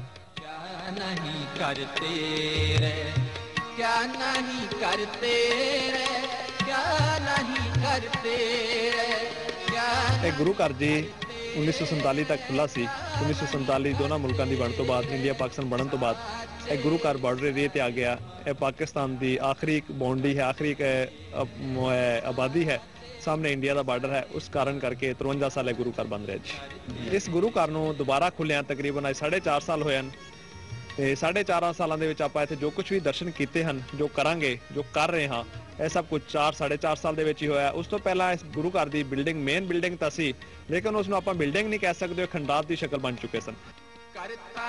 ਜਿਸ ਕਰਕੇ ਜਦ ਗੁਰੂ ਜੀ ਜੋਤੀ ਜੋਤ ਸਮਾਏ ਤਾਂ ਮੁਸਲਮਾਨਾਂ ਦਾ ਕਹਿਣਾ ਸੀ ਕਿ ਗੁਰੂ ਜੀ ਉਹਨਾਂ ਦੇ ਪੀਰ ਨੇ, ਇਸ ਲਈ ਮੁਸਲਮਾਨੀ ਤਰੀਕੇ ਨਾਲ ਉਹਨਾਂ ਨੂੰ ਦਫਨਾਉਣਾ ਚਾਹੀਦਾ ਹੈ। ਪਰ ਸਿੱਖਾਂ ਦਾ ਕਹਿਣਾ ਸੀ ਕਿ ਉਹ ਸਾਡੇ ਗੁਰੂ ਨੇ, ਇਸ ਲਈ ਉਹਨਾਂ ਦਾ ਸਿੱਖ ਰਵਾਇਤਾਂ ਅਨੁਸਾਰ ਸੰਸਕਾਰ ਕਰਨਾ ਚਾਹੀਦਾ ਹੈ। ਇਸ ਝਗੜੇ ਦੌਰਾਨ ਪੂਰੀ ਰਾਤ ਬੀਤ ਗਈ ਪਰ ਹੱਲ ਨਾ ਨਿਕਲ ਸਕਿਆ। ਜਦ ਸਵੇਰ ਹੋਈ ਅਤੇ ਗੁਰੂ ਜੀ ਦੀ ਦੇਹ ਤੋਂ ਚਾਦਰ ਚੁੱਕੀ ਗਈ ਤਾਂ ਸਭ ਹੈਰਾਨ ਰਹਿ ਗਏ, ਕਿਉਂਕਿ ਉਸ ਥਾਂ ਤੇ ਫੁੱਲ ਪਏ ਸਨ। ਦੋਹਾਂ ਧਿਰਾਂ ਨੇ ਚਾਦਰ ਤੇ ਫੁੱਲ ਆਪਸ ਵਿੱਚ ਵੰਡ ਲਏ ਅਤੇ ਆਪਣੀ ਆਪਣੀ ਰਵਾਇਤ ਅਨੁਸਾਰ ਉਹਨਾਂ ਦਾ ਸੰਸਕਾਰ ਕੀਤਾ। ਉਸ ਤੋਂ ਬਾਅਦ ਇੱਥੇ ਹਰ ਧਰਮ ਦੇ ਲੋਕ ਸਿਰ ਝੁਕਾਉਣ ਆਉਂਦੇ ਨੇ। ਅੱਜ ਵੀ ਇਸ ਸਥਾਨ ਤੇ ਮੁਸਲਮਾਨ ਵੀਰ ਮੇਲੇ ਦਾ ਪ੍ਰਬੰਧ ਕਰਦੇ ਨੇ, ਜਦਕਿ ਹਰ ਸਾਲ ਸਿੱਖ ਸ਼ਰਧਾਲੂ ਗੁਰਦੁਆਰਾ ਸਾਹਿਬ ਦੇ ਦਰਸ਼ਨਾਂ ਨੂੰ ਆਉਂਦੇ ਨੇ। ਜਦਕਿ ਪਿਛਲੇ ਲੰਮੇ ਸਮੇਂ ਤੋਂ ਪੰਥ ਵੱਲੋਂ ਡੇਰਾ ਬਾਬਾ ਨਾਨਕ ਤੋਂ ਗੁਰਦੁਆਰਾ ਕਰਤਾਰਪੁਰ ਸਾਹਿਬ ਦੇ ਦਰਸ਼ਨਾਂ ਲਈ ਸਿੱਧੇ ਲਾਂਘੇ ਦੀ ਮੰਗ ਪਾਕ ਸਰਕਾਰ ਵੱਲੋਂ ਕੀਤੀ ਜਾ ਰਹੀ ਹੈ। ਜਿਸ ਦੇ ਉੱਤੇ ਕੁਝ ਹੱਦ ਤੱਕ ਤਾਂ ਭਾਰਤ ਤੇ ਪਾਕਿਸਤਾਨ ਦੀਆਂ ਸਰਕਾਰਾਂ ਦੀ ਸਹਿਮਤੀ ਹੋਈ ਹੈ, ਪਰ ਅਜੇ ਇਸ ਨੂੰ ਹਕੀਕੀ ਜਾਮਾ ਪਾਇਆ ਜਾਣਾ ਬਾਕੀ ਹੈ।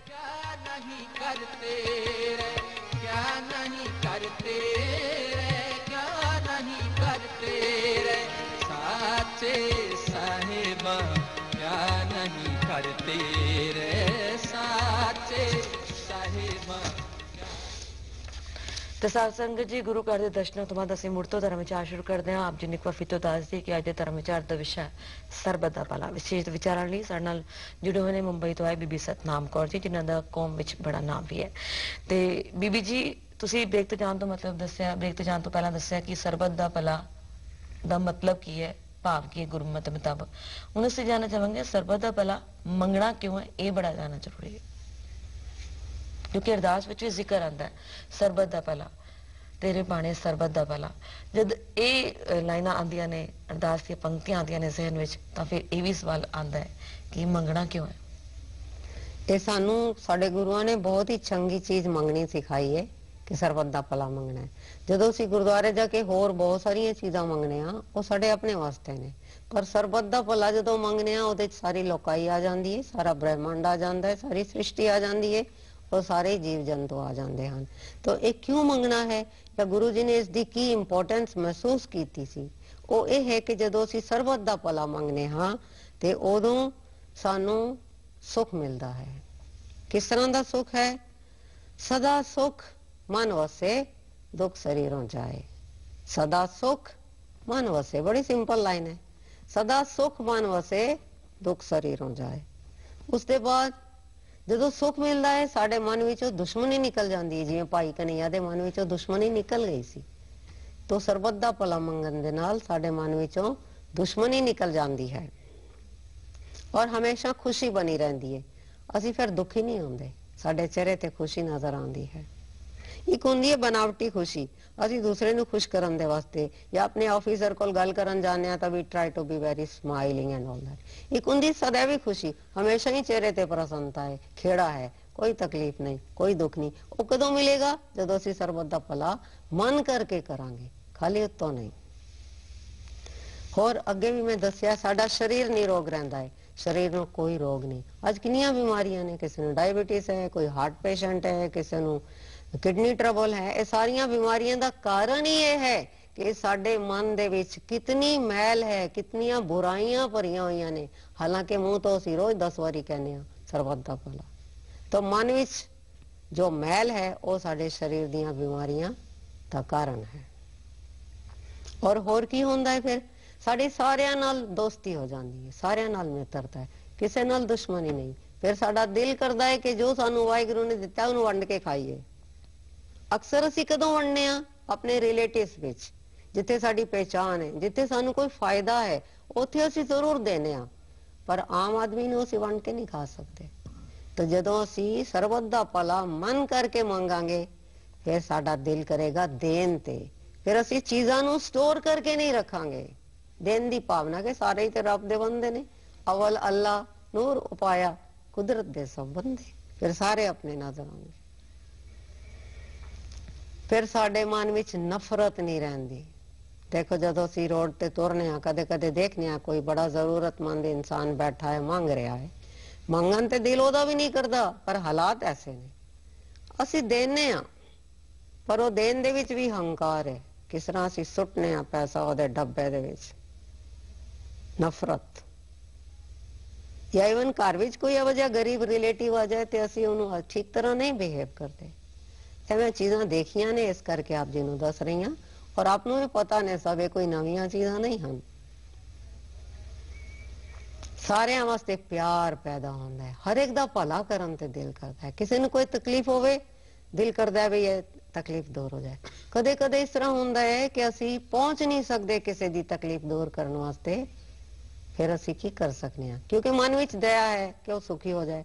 ਤਾਂ ਫਿਰ ਉਸ ਵੇਲੇ ਅਸੀਂ ਅਰਦਾਸ ਕਰ ਸਕਦੇ ਹਾਂ, ਹੇ ਵਾਹਿਗੁਰੂ ਜੀ ਸਭ ਦਾ ਭਲਾ ਕਰੋ।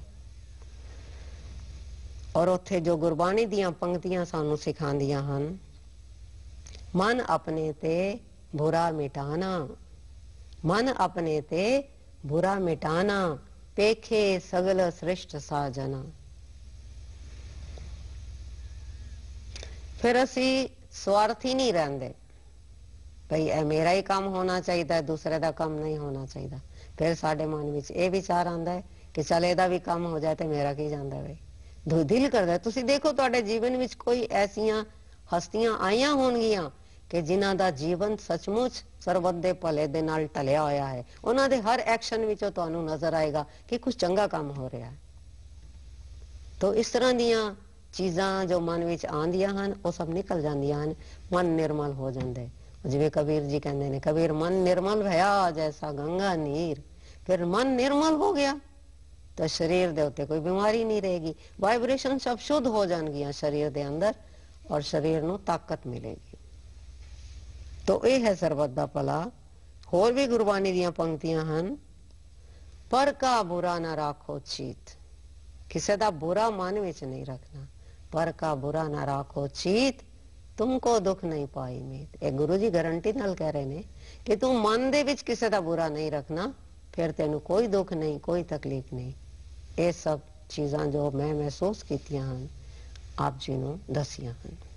ਜੀ ਬਿਲਕੁਲ, ਜਦੋਂ ਅਸੀਂ ਸਰਬੱਤ ਦਾ ਭਲਾ ਮੰਗਾਂਗੇ ਤਾਂ ਸਾਡਾ ਜੋ ਅਸੀਂ ਅਰਦਾਸ ਵਿੱਚ ਵੀ ਅਸੀਂ ਕਹਿੰਦੇ ਆ ਕਿ ਸਰਬੱਤ ਦਾ ਭਲਾ ਤੇਰੇ ਭਾਣੇ ਸਰਬੱਤ ਦਾ ਭਲਾ। ਸਰਬੱਤ ਦਾ ਭਲਾ ਮੰਗਣ ਨਾਲ ਸਾਨੂੰ ਸਾਡੇ ਜੋ ਮਨ ਹੈ ਉਹ ਖਿੜ ਜਾਂਦਾ ਹੈ, ਮਨ ਨਿਰਮਲ ਹੋ ਜਾਂਦਾ ਹੈ ਤੇ ਮਨ 'ਚ ਦਇਆ ਭਾਵਨਾ ਭਰ ਜਾਂਦੀ, ਕਿਉਂਕਿ ਅਸੀਂ ਪਰਮਾਤਮਾ ਦੇ ਕੋਲੋਂ ਸਰਬੱਤ ਦਾ ਭਲਾ ਕਰਨ ਦੀ ਜਾਂਚ ਮੰਗ ਰਹੇ ਹਾਂ। ਸੋ ਸਰਬੱਤ ਦਾ ਭਲਾ ਆਪਣੇ ਆਪ ਵਿੱਚ ਇੱਕ ਬੜਾ ਹੀ ਵੱਡਾ ਵਿਸ਼ਾ ਹੈ, ਜਿਸ ਤੇ ਜਿੰਨੀਆਂ ਵੀ ਇਸ ਵਿਸ਼ੇ ਤੇ ਵਿਚਾਰਾਂ ਕਰ ਲਈਏ ਘੱਟ ਹੈ। ਤੇ ਬੀਬੀ ਜੀ ਫਿਰ ਵੀ ਸਰਬੱਤ ਇੰਨਾ ਕੁਝ ਸਾਡੇ ਇਤਿਹਾਸ ਵਿੱਚ ਹੈ, ਸਰਬੱਤ ਦਾ ਭਲਾ ਮੰਗਣਾ ਕਿਉਂ ਹੈ, ਸਰਬੱਤ ਦਾ ਭਲਾ ਹੁੰਦਾ ਕੀ ਹੈ, ਇਹ ਸਭ ਪੜਨ ਦੇ ਬਾਵਜੂਦ ਕਈ ਲੋਕ ਸਰਬੱਤ ਦਾ ਭਲਾ ਕਰਦੇ ਵੀ ਨੇ, ਆਪਣੇ ਵੱਲੋਂ ਭਲਾ ਕਰਨ ਦੀ ਕੋਸ਼ਿਸ਼ ਕਰਦੇ ਨੇ ਲੋਕਾਂ ਨੂੰ। ਕਈ ਲੋਕਾਂ ਨੂੰ ਦਾਨ ਵੀ ਦਿੰਦੇ ਨੇ, ਜੋ ਲੋੜਵੰਦ ਹੁੰਦੇ ਨੇ ਉਹਨਾਂ ਦੀ ਮਦਦ ਵੀ ਕਰਦੇ ਨੇ, ਹੈਲਪ ਕਰਦੇ ਨੇ ਕਈ ਤਰ੍ਹਾਂ ਦੀ। ਫਿਰ ਵੀ ਅੱਜ ਦਾ ਮਨੁੱਖ ਹੈ ਉਹ ਦੁੱਖਾਂ ਵਿੱਚ ਘਿਰਿਆ ਹੋਇਆ ਹੈ। ਦੁੱਖਾਂ ਦਾ ਕਾਰਨ ਕੀ ਹੈ? ਫਿਰ ਵੀ ਇਹ ਇੱਕ ਬੜਾ ਸੀਰੀਅਸ ਕੁਐਸਚਨ ਹੈ ਕਿ ਅਸੀਂ ਸਾਰੇ ਤੇ ਕਰਦੇ ਹਾਂ, ਸਰਬੱਤ ਦਾ ਭਲਾ ਕਰਦੇ ਹਾਂ। ਕਿਤਨਾ ਦੇਖੋ, ਤੁਸੀਂ ਆਪ ਹੀ ਦੇਖੋ ਕਿਤਨੇ ਭਲਾਈ ਦੇ ਕੰਮ ਹੋ ਰਹੇ ਨੇ, ਉਹਦੇ ਬਾਵਜੂਦ ਅਸੀਂ ਦੁਖੀ ਹਾਂ।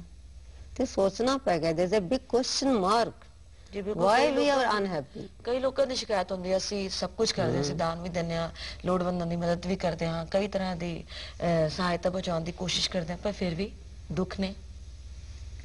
ਇਹ ਸੱਚੀ ਗੱਲ ਹੈ ਔਰ ਹਰ ਆਦਮੀ ਦੁਖੀ ਇਸ ਕਰਕੇ ਹੀ ਹੁੰਦਾ ਹੈ ਕਿ ਮੈਂ ਤੇ ਇੰਨਾ ਕੁਝ ਕਰਦਾ ਵਾਂ, ਮੈਂ ਤੇ ਕਿੰਨੇ ਲੰਗਰ ਖਾਏ, ਮੈਂ ਕਿੰਨੀ ਵਾਰੀ ਹੇਮਕੁੰਟ ਸਾਹਿਬ ਗਿਆ, ਉੱਥੇ ਮੈਂ ਲੰਗਰ ਕਰਾਇਆ। ਇਹ ਸਭ ਚੀਜ਼ਾਂ ਕਰਦੇ ਹਾਂ, ਅਸੀਂ ਸੋਚਦੇ ਹਾਂ, ਪਰ ਉਹਦਾ ਕਾਰਨ ਹੈ ਅਸੀਂ ਦੁਖੀ ਕਿਉਂ ਹਾਂ। ਉਹਦਾ ਕਾਰਨ ਇਹ ਹੈ ਕਿ ਸਭ ਤੋਂ ਪਹਿਲਾਂ ਸਾਡੇ ਮਨ ਵਿੱਚ ਦੂਸਰਿਆਂ ਵਾਸਤੇ ਜੈਲਸੀ ਹੈ। ਜਦੋਂ ਕੋਈ ਚੰਗਾ ਕੰਮ ਕਰਦਾ ਹੈ ਸਮਾਜ ਵਿੱਚ, ਅਸੀਂ ਉਸ ਨੂੰ ਸਹਿਨ ਨਹੀਂ ਕਰ ਸਕਦੇ। ਅਸੀਂ ਸੋਚਨੇ ਆ ਇਹਨੇ ਇੰਨਾ ਚੰਗਾ ਕੰਮ ਕਿਸ ਤਰ੍ਹਾਂ ਕਰ ਲਿਆ, ਜਾਂ ਇਹ ਕੰਮ ਮੈਂ ਕਿਉਂ ਨਹੀਂ ਕਰ ਸਕਿਆ। ਅਸੀਂ ਆਪਣੇ ਆਪ ਨੂੰ ਸੁਧਾਰਨ ਦੀ ਕੋਸ਼ਿਸ਼ ਕਰੀਏ ਤੇ ਇਹ ਸਾਡੇ ਮਨ ਵਿੱਚ ਜੈਲਸੀ ਨਹੀਂ ਆਏਗੀ। ਤੋ ਜੈਲਸੀ ਜਿਹੜਾ ਹੈ ਰੂਟ ਕਾਜ਼ ਹੈ ਸਾਡੇ ਦੁੱਖਾਂ ਦਾ। ਅਸੀਂ ਕਿਉਂ ਦੁਖੀ ਹਾਂ? ਦੁਖੀ ਅਸੀਂ ਰਹਿਣਾ ਚਾਹੁੰਦੇ ਨਹੀਂ ਪਰ ਫਿਰ ਵੀ ਦੁਖੀ ਹਾਂ। ਤੋ ਸਭ ਤੋਂ ਵੱਡਾ ਕਾਰਨ ਹੈ ਦੁੱਖਾਂ ਦਾ ਜੈਲਸੀ।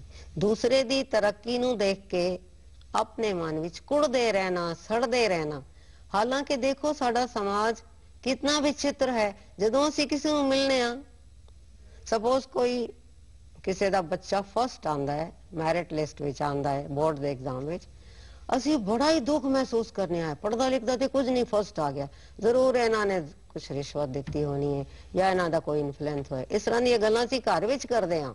यानी मन विच इतनी बुराई है, इतनी मैल है, इतनी जलन है, पर जदों वो मिलता है असी किस तरह जप्फी पाने आ, बुके भी देने आ, वाह वाह you have done a great job. तो एक ही है हिपोक्रेसी। उपरों असी प्यार नाल बिहेव करने आ, पिछे असी बुराई करने आ। एक दूसरा कारण है, दुखों का कारण है ना, जेलसी ते है और दुखी हाँ। और ये दूसरा कारण है कि असी मुंह ते तारीफ करते हैं, पिछे असी बुराई करने आ, जिन्हों असी बैक बाइटिंग कहने आ। ये ते बड़ी हार्मफुल है जीवन वास्ते। ये कदे सुख लैन ही नहीं देगी तुहानू, क्योंकि साडा मन हर वेले दूसरे दियां बुराइयां ही खोजन ते लगा होया, अपने आप ते सोचन दा टाइम ही नहीं है। हालांकि ਤੁਸੀਂ ਹੈਰਾਨ ਹੋਵੋਗੇ, ਤੁਸੀਂ ਪੜ੍ਹਦੇ ਵੀ ਬਹੁਤ ਕੁਝ ਹੋ ਅੱਜ ਕੱਲ੍ਹ, ਕਿ ਸੰਸਾਰ ਦੇ ਵਿੱਚ ਜਿੰਨੇ ਵੀ ਲੋਕ ਹਨ, ਵਾਹਿਗੁਰੂ ਨੇ ਸਭ ਨੂੰ ਅਣਗਿਣਤ ਦਾਤਾਂ ਦਿੱਤੀਆਂ ਹਨ। ਦਿਮਾਗ ਦਿੱਤਾ ਹੈ, ਦਿਲ ਦਿੱਤਾ ਹੈ, ਸਰੀਰ ਦਿੱਤਾ ਹੈ, ਸਰੀਰ ਦੇ ਸਾਰੇ ਅੰਗ ਦਿੱਤੇ ਹਨ, ਸਾਰਿਆਂ ਨੂੰ ਇੱਕੋ ਜਿਹੇ ਦਿੱਤੇ ਹਨ। ਉਹਦੇ 'ਚ ਕੋਈ ਉਸਨੇ ਵਿਤਕਰਾ ਨਹੀਂ ਕੀਤਾ। ਵਿਤਕਰਾ ਅਸੀਂ ਕਰਦੇ ਹਾਂ। तो ये देखना है कि ਅਸੀਂ ਪਿੱਠ ਪਿੱਛੇ बुराई नहीं करनी। चलो आज ਅਸੀਂ ਇਹ प्रॉमिस ही ले लिए कि ਅੱਜ ਦੇ ਬਾਅਦ मैं किसी ਦੀ बुराई नहीं करनी, पर एक तरह ਦਾ ਸਾਡਾ ਸ਼ੌਕ ਹੈ। ਤੁਸੀਂ ਹੋਰ ਇੱਕ ਚੀਜ਼ ਬੜੀ ਕਮਾਲ ਦੀ ਦੇਖੀਏ ਕਿ ਤੁਸੀਂ ਪਬਲਿਕ ਦੇ ਵਿੱਚ ਕਿਸੇ ਦੀ ਤਾਰੀਫ ਕਰੋ ਤੇ ਸਾਰੇ ਨੱਕ ਸਿਕੋੜ ਕੇ ਨਿਕਲ ਜਾਂਦੇ ਨੇ, ਪਸੰਦ ਨਹੀਂ ਕਰਦੇ ਕਿਸੇ ਦੀ ਤਾਰੀਫ। ਹਾਂ ਤੁਸੀਂ ਕਿਸੇ ਦੀ बुराई करो, बड़ा वड्डा इकट्ठ हो जाएगा, सारे अपनी अपनी मत दे नाल ओदी बुराई करनगे। ये तो दुखों का कारण है।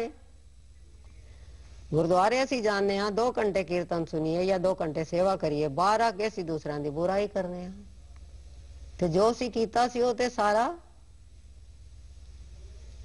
मिट गया। असी कीता सी बड़ा चंगा, पर असी आपे ही उन्होंने मिटा दिता रबड़ दे नाल। ए जिहड़ी बुराई, पिठ पिछे बुराई करना बहुत वड्डा पाप है। हाँ अगर हिम्मत है तो मुंह ते कहो कि भी यह तेरी गलती है या मैनू तेरा बिहेवियर पसंद नहीं है। इस तरह से कर नहीं सकते। साडा समाज है ना, ये मुंह ते तारीफ करने वाला है। इस करके कदे कदे इन्नी प्रॉब्लम आती है भी किसी नू यकीन करना कि नहीं करना। तो पहला कारण जेलसी, दूसरा कारण पीठ पीछे बुराई, और तीसरा कारण है किसी दा काम हो रहा है उहदे च रुकावट पानी। किसी दे काम विच रुकावट पानी बड़ा वड्डा पाप है।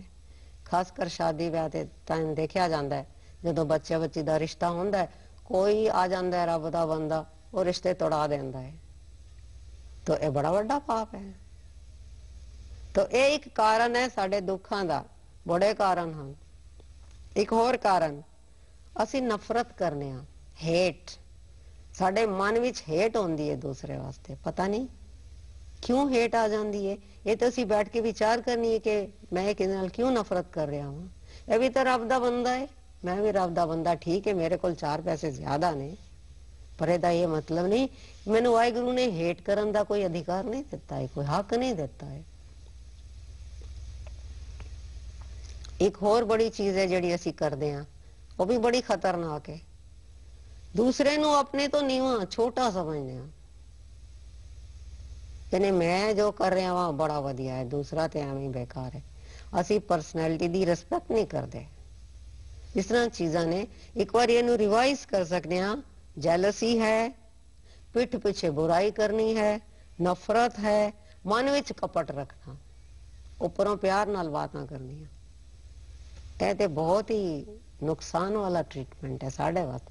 और ये सारिया चीजा जो असी करने ਇਹਦਾ ਸਭ ਤੋਂ ਜ਼ਿਆਦਾ ਨੁਕਸਾਨ ਸਾਨੂੰ ਹੀ ਹੁੰਦਾ ਹੈ, दूसरे ਨੂੰ नहीं। ਅਸੀਂ ਜਿਹਦੀ बुराई कर रहे हैं वो तो अपने घर आराम नाल बैठा पाठ कर रहे हैं या कुछ चंगा काम कर रहे हैं, ਅਸੀਂ ਐਵੇਂ ही बुराई कर रहे हैं, मतलब ਉਹ ਸਾਡੇ ਵਾਸਤੇ ਹੀ ਨੁਕਸਾਨ ਹੈ। तो ਇਹਨਾਂ ਚੀਜ਼ਾਂ ਤੋਂ ਜਦੋਂ ਬਚਾਂਗੇ, ਬਚਣ ਦੇ ਬਾਅਦ ਜੋ ਅਸੀਂ ਸਰਬੱਤ ਦਾ ਭਲਾ ਕਰਾਂਗੇ, ਫਿਰ ਉਹਦਾ ਇਫੈਕਟ ਹੋਏਗਾ। ਜਿਵੇਂ ਕੋਈ ਡਾਇਬੀਟਿਸ ਦਾ ਪੇਸ਼ੈਂਟ ਹੋਏ, ਬੜੇ ਅੱਛੇ ਡਾਕਟਰ ਦਾ ਟ੍ਰੀਟਮੈਂਟ ਕਰਾ ਰਿਹਾ ਹੈ, बड़िया चंगिया दवाइयां खा रहा है, पर वो नाल नाल जलेबी है, लड्डू है, पेड़े है, इस तरह की आधा किलो मिठाई भी खा लेंदा चुपचाप, घरदियां नूं पता ना लगे। तो कदे पेशेंट ठीक हो सकता है? नहीं।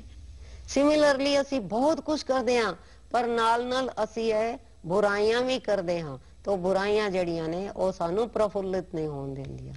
नहीं तो नाम विच बाणी विच इतनी ताकत है, हर इंसान सुखी रह सकता है, पर सुखी है नहीं। तो कोशिश करिए आज असी प्रतिज्ञा लईए कि 2 बुराइयां तो छड़िए, जिहड़ियां मेन ने, पिठ पीछे बुराई ना करिए और किसी दे काम विच रुकावट ना पाइए। जी बिल्कुल। अज दा मनुख है जो कई तरह के विखावे ते करदा है, विखावे लई सेवा भी करदा है, विखावे लई कई तरह के दान भी देंदा है, पुण्य भी करन दी कोशिश करदा है, पर जे मन विच हंकार भरे होवे ते किसी दी निंदा चुगली करे तो फिर जो वो सेवा करदा है वो फिर लिखे नहीं लगती। सो मनुख नूं चाहीदा है कि बड़े ही श्रद्धा ते भावना दे नाल जो भी वो काम करे, सेवा करे, ਲੋਕਾਂ ਨੂੰ ਕਿਸੇ ਤਰ੍ਹਾਂ ਦੀ ਮਦਦ ਕਰੇ ਜਾਂ ਕਿਸੇ ਵੀ ਤਰ੍ਹਾਂ ਦਾ ਜੋ ਅਜਿਹਾ ਕੰਮ ਕਰੇ ਜਿਸ ਨਾਲ ਦੂਸਰੇ ਲੋਕਾਂ ਨੂੰ ਖੁਸ਼ੀ ਮਿਲਦੀ ਹੋਵੇ, ਤੇ ਯਕੀਨ ਮੰਨੋ ਉਹ ਮਨੁੱਖ ਵੀ ਖੁਸ਼ੀ ਤੋਂ ਵਾਂਝਾ ਨਹੀਂ ਰਹਿ ਪਾਏਗਾ। ਖੁਸ਼ੀ ਉਹ ਜੋ ਹੈ ਉਸਦੇ ਮਨ ਤੇ ਤਨ ਵਿੱਚ ਇੱਕ ਤਰ੍ਹਾਂ ਨਾਲ ਵਸ ਜਾਏਗੀ। ਸੋ ਬੜਾ ਜ਼ਰੂਰੀ ਹੈ ਕਿ ਸਰਬਤ ਦਾ ਜੋ ਭਲਾ ਹੈ ਅਸੀਂ ਇੱਕ ਵਾਰੀ ਜੇ ਆਪਣੇ ਮਨ 'ਚ ਠਾਣ ਲਈਏ, ਪਰ ਠਾਣਨ ਤੋਂ ਪਹਿਲਾਂ ਅਸੀਂ ਆਪਣੇ ਮਨ ਨੂੰ ਸ਼ੁੱਧ ਕਰਨਾ ਹੈ। ਤੇ ਸ਼ੁੱਧ ਕਿਸ ਤਰ੍ਹਾਂ ਕਰਾਂਗੇ?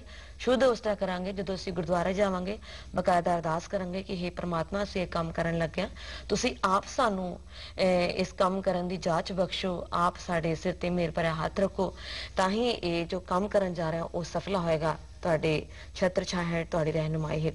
ਤੇ ਯਕੀਨ ਮੰਨੋ ਉਹ ਅਰਦਾਸ ਤੁਹਾਡੀ ਲਿਖ ਕੇ ਜ਼ਰੂਰ ਲੱਗੇਗੀ। ਤੇ ਜੋ ਤੁਸੀਂ ਕੰਮ ਕਰਨ ਜਾ ਰਹੇ ਹੋ ਲੋਕਾਂ ਦੇ ਨਾਲ ਜੁੜਿਆ ਹੈ, ਲੋਕਾਂ ਦੇ ਭਲਾਈ ਦੇ ਨਾਲ ਜੁੜਿਆ ਹੈ, ਉਹ ਕੰਮ ਵੀ ਜ਼ਰੂਰ ਸਫਲਾ ਹੋਏਗਾ।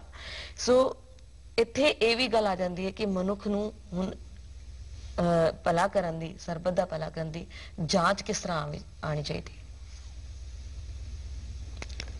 ਇਹ ਐਕਚੁਅਲੀ ਕੰਮ ਇੰਨਾ ਮੁਸ਼ਕਿਲ ਤੇ ਨਹੀਂ ਹੈ, ਸਿਰਫ ਜਿਵੇਂ ਤੁਸੀਂ ਦੱਸਿਆ ਹੈ ਅਰਦਾਸ ਕਰਨੀ ਹੈ, ਤਾਂ ਅਰਦਾਸ ਕਰਨੀ ਤਾਂ ਸਭ ਤੋਂ ਵੱਡਾ ਕੰਮ ਹੈ ਜਾਂ ਸਾਡੇ ਵਾਸਤੇ ਇੱਕ ਟ੍ਰੀਟਮੈਂਟ ਹੈ। ਤਾਂ ਅਰਦਾਸ ਅਸੀਂ ਇਸ ਤਰ੍ਹਾਂ ਕਰ ਸਕਦੇ ਹਾਂ, ਹੇ ਵਾਹਿਗੁਰੂ ਜੀ ਸਾਨੂੰ ਵਿਵੇਕ ਬੁੱਧੀ ਦਿਓ, ਕਿਉਂਕਿ ਜਿੰਨੇ ਵੀ ਸਾਡੇ ਐਕਸ਼ਨ ਨੇ ਉਹ ਮਨ ਦੇ ਕੰਟਰੋਲ ਵਿੱਚ ਹਨ ਨਾ, ਸਾਡਾ ਮਨ ਉਹਨਾਂ ਨੂੰ ਕੰਟਰੋਲ ਕਰਦਾ ਹੈ। ਤਾਂ ਸਾਡੇ ਵਾਹਿਗੁਰੂ ਜੀ ਨੂੰ ਕਹਿਣਾ ਹੈ ਕਿ ਤੁਸੀਂ ਸਾਨੂੰ ਵਿਵੇਕ ਬੁੱਧੀ ਦਿਓ। ਵਿਵੇਕ ਬੁੱਧੀ ਦਾ ਮਤਲਬ ਹੁੰਦਾ ਹੈ ਚੰਗੀ ਮੱਤ, ਗੁਰੂ ਦੀ ਮੱਤ। ਔਰ ਬਾਣੀ ਵਿੱਚ ਵੀ ਕਿਹਾ ਗਿਆ ਹੈ, ਹਾਰ ਪਰਿਓ स्वामी के द्वारे दीजे बुद्ध विवेका। गुरबानी दे विच बेशुमार टाइम ਇਹ ਵਰਡ ਆਇਆ ਹੈ, ਵਿਵੇਕ ਬੁੱਧੀ, ਚੰਗੀ ਮੱਤ, ਸੂਝ। तो ਜਦੋਂ ਅਸੀਂ ਗੁਰੂ ਜੀ ਕੋਲੋਂ ਸਿਰਫ ਵਿਵੇਕ ਬੁੱਧੀ ਮੰਗਾਂਗੇ ਤਾਂ ਫਿਰ ਸਾਡੀ ਜਿਹੜੀ ਮੱਤ ਹੈ ਉਹਦੇ ਵਿੱਚੋਂ ਬੁਰਾਈਆਂ ਨਿਕਲ ਜਾਣਗੀਆਂ। ਅਸੀਂ ਆਪਣੇ ਆਪ ਕਿਤਨੀ ਵੀ ਕੋਸ਼ਿਸ਼ ਕਰੀਏ ਬੁਰਾਈਆਂ ਤੋਂ ਨਹੀਂ ਬਚ ਸਕਦੇ, ਮਤ ਉੱਚੀ ਹੋ ਜਾਂਦੀ ਹੈ। ਹਾਂ, तो ਮਤ ਅਸੀਂ ਅਰਦਾਸ ਵਿੱਚ ਕਹਿੰਦੇ ਆ ਮਨ ਨੀਵਾਂ ਮਤ ਉੱਚੀ, ਮਤਲਬ ਮਨ ਨੂੰ ਨੀਵਾਂ ਰੱਖਣਾ ਹੈ, ਮਨ ਵਿੱਚ ਹੰਕਾਰ ਨਹੀਂ ਆਉਣ ਦੇਣਾ ਔਰ ਮਤ ਨੂੰ ਉੱਚਾ ਕਰਨਾ ਹੈ। ਅਰਦਾਸ ਵਿੱਚ ਇਹ ਵੀ ਤੇ ਪੰਕਤੀਆਂ ਆਉਂਦੀਆਂ ਨੇ, ਸਿੱਖਾਂ ਨੂੰ ਸਿੱਖੀ ਦਾਨ, ਕੇਸ ਦਾਨ, ਰਹਿਤ ਦਾਨ, ਵਿਸਾ ਦਾਨ, ਭਰੋਸਾ ਦਾਨ, ਵਿਵੇਕ ਦਾਨ। यानी ये दान कितना महान है जो गुरुओं ने सानू मंगना सिखाया है। को वाहिगुरु को विवेक मंगिए। विवेक दा मतलब है चंगी बुद्धि, और जिदे कोल चंगी बुद्धि होएगी ओदे सारे काम चंगे होंगे। और जिदी बुद्धि विच विवेक नहीं है, जिदी बुद्धि विच सूझ नहीं है, जिदी बुद्धि विच गुरु दी मत नहीं है, वो सारे काम ओदे गलत होंगे। तो अरदास करनी बहुत जरूरी है, और हर रोज अरदास करनी है, कई बारी अरदास करनी है। जिवें बीमारी बहुत ज्यादा ਵੱਧ ਜਾਂਦੀ ਹੈ ਤੇ ਸਾਨੂੰ ਕਿੰਨੀਆਂ ਦਵਾਈਆਂ ਖਾਣੀਆਂ ਪੈਂਦੀਆਂ ਨੇ, ਕਿੰਨੇ ਇੰਜੈਕਸ਼ਨ ਲੈਣੇ ਪੈਂਦੇ ਨੇ। ਇਸੇ ਤਰ੍ਹਾਂ ਹੀ ਜਦੋਂ ਸਾਡੇ ਮਨ ਦੇ ਰੋਗ ਇਤਨੇ ਵੱਧ ਜਾਂਦੇ ਹਨ ਕਿ ਸਾਡੇ ਦੁੱਖਾਂ ਤੇ ਦੁੱਖ ਆਈ ਜਾਂਦੇ ਹਨ, ਸਰੀਰਕ ਦੁੱਖ ਹਨ, ਅਰਦਾਸ ਕਰਨੀ ਹਰ ਵੇਲੇ ਹੀ ਜ਼ਰੂਰੀ ਹੈ। ਔਰ ਅਰਦਾਸ ਵਿੱਚ ਬੜੀ ਤਾਕਤ ਹੈ, ਉਹ ਇਤਨੀ ਤਾਕਤ ਹੈ ਅਰਦਾਸ ਦੀ ਕਿ ਦੱਸ ਹੀ ਨਹੀਂ ਜਾ ਸਕਦੀ। ਅਰਦਾਸ ਵਿੱਚ ਬੜੀ ਤਾਕਤ ਹੈ। ਦੂਸਰੀ ਗੱਲ ਜੋ ਮੈਨੂੰ ਮਹਿਸੂਸ ਹੋਈ ਹੈ ਕਿ ਅਸੀਂ ਸਰਬਤ ਦਾ ਭਲਾ ਕਰਨਾ ਹੈ, और सरबत ਦੇ ਵਿੱਚ ਸਾਡੇ ਦੁਸ਼ਮਣ ਵੀ ਆ ਜਾਂਦੇ ਨੇ। ਦੇਖੋ ਹੁਣ ਕਿੰਨਾ ਮੁਸ਼ਕਿਲ ਹੈ ਜਦੋਂ ਅਸੀਂ ਕਹਾਂਗੇ ਭਲਾ ਹੋਵੇ, ਮੇਰਾ ਵੀ ਤਾਂ ਦੁਸ਼ਮਣ ਦਾ ਵੀ ਕਿਸੇ ਨੂੰ ਗਵਾਰਾ ਹੈ, ਲੇਕਿਨ ਇਹ ਤਾਂ ਫਿਰ ਕਰਨਾ ਹੀ ਪਏਗਾ ਨਾ, ਫਿਰ ਉਹ ਦੁਸ਼ਮਣ ਫਿਰ ਦੁਸ਼ਮਣ ਨਹੀਂ ਰਹੇਗਾ। तो ਮਨ ਨੂੰ ਟ੍ਰੇਨਿੰਗ ਦੇਣੀ ਹੈ ਕਿ ਬਈ ਸਰਬਤ ਦਾ ਭਲਾ ਕਿਸ ਤਰ੍ਹਾਂ ਹੋਵੇ। ਪ੍ਰੈਕਟਿਸ ਦੀ ਲੋੜ ਹੈ, ਹਰ ਘੜੀ ਸਰਬਤ ਦਾ ਭਲਾ ਮੰਗਣਾ ਹੈ। ਇਹ ਬੜਾ ਔਖਾ ਕੰਮ ਹੈ, ਪਰ ਜਿਉਂ-ਜਿਉਂ ਅਸੀਂ ਕਰਾਂਗੇ ਕਿਉਂਕਿ ਸਾਨੂੰ ਆਦਤ ਹੋ ਜਾਏਗੀ, ਸਾਡੀ ਰੂਟੀਨ ਬਣ ਜਾਏਗੀ। ਮਨੁੱਖ ਜੋ ਸੇਵਾ ਜੋ ਹੈ ਸਰਬਤ ਦੇ ਭਲੇ ਦੀ, ਇਹ ਕਿਸ ਤਰੀਕੇ ਨਾਲ ਕਰ ਸਕਦਾ ਹੈ? मतलब ਕੀ ਜ਼ਰੀਆ ਅਪਣਾ ਸਕਦਾ ਜਿਸ ਨਾਲ ਸਿੱਖ ਸਮਾਜ ਜੀ ਕਿਸ ਤਰੀਕੇ ਨਾਲ ਅਪਣਾ ਸਕਦਾ? ਹਾਂ, ਅੱਜ ਕੱਲ ਇਹ ਵੀ ਬੜਾ ਅੱਛਾ ਸਵਾਲ ਹੈ ਕਿ ਸਿੱਖ ਸਮਾਜ ਕਿਸ ਤਰ੍ਹਾਂ ਸਰਬਤ ਦਾ ਭਲਾ ਕਰ ਰਿਹਾ ਹੈ। ਇਹ ਤੇ ਬੜੀ ਖੁਸ਼ੀ ਦੀ ਗੱਲ ਹੈ ਕਿ ਅੱਜ ਕੱਲ ਸਾਡੇ ਗੁਰਦੁਆਰਿਆਂ ਵਿੱਚ ਮੈਂ ਦੇਖਿਆ ਹੈ ਕਿ ਬਹੁਤ ਸਾਰੇ ਗੁਰਦੁਆਰਿਆਂ ਵਿੱਚ ਡਿਸਪੈਂਸਰੀਜ਼ ਬਣਾਈਆਂ ਹੋਈਆਂ ਨੇ ਜਿੱਥੇ ਹਰ ਜਾਤ ਦੇ ਲੋਕ ਆ ਕੇ ਦਵਾਈ ਲੈਂਦੇ ਨੇ। ਫਿਰ ਗੁਰਦੁਆਰਿਆਂ ਦੇ ਵਿੱਚ ਅੱਜ ਕੱਲ ਬੜੇ ਸੁੰਦਰ ਪਾਰਕ ਬਣਾਏ ਹੋਏ ਨੇ ਜਿੱਥੇ ਬਹੁਤ ਸਾਰੇ ਲੋਕ ਆ ਕੇ ਬੈਠਦੇ ਨੇ, ਸੈਰ ਕਰਦੇ ਨੇ, ਹਿੰਦੂ, ਮੁਸਲਿਮ, ਸਿੱਖ, ਈਸਾਈ ਸਭ ਬੈਠਦੇ ਨੇ। ਔਰ ਉਹ ਇੱਕ ਬੜਾ ਸੁੰਦਰ ਨਜ਼ਾਰਾ ਹੈ ਕਿ ਉਹ ਗਾਰਡਨ ਵਿੱਚ ਲੋਕ ਸੈਰ ਕਰ ਰਹੇ ਨੇ ਔਰ ਗੁਰਦੁਆਰੇ ਚੋਂ ਮਾਈਕ ਲੱਗਾ ਹੋਇਆ, ਸ਼ਬਦ ਦੀ ਆਵਾਜ਼ ਆ ਰਹੀ ਹੈ, ਤਾਂ ਉਹ ਵੀ ਮੱਥਾ ਟੇਕਦੇ ਨੇ, ਸ਼ਬਦ ਸੁਣਦੇ ਨੇ ਬੈਠ ਕੇ।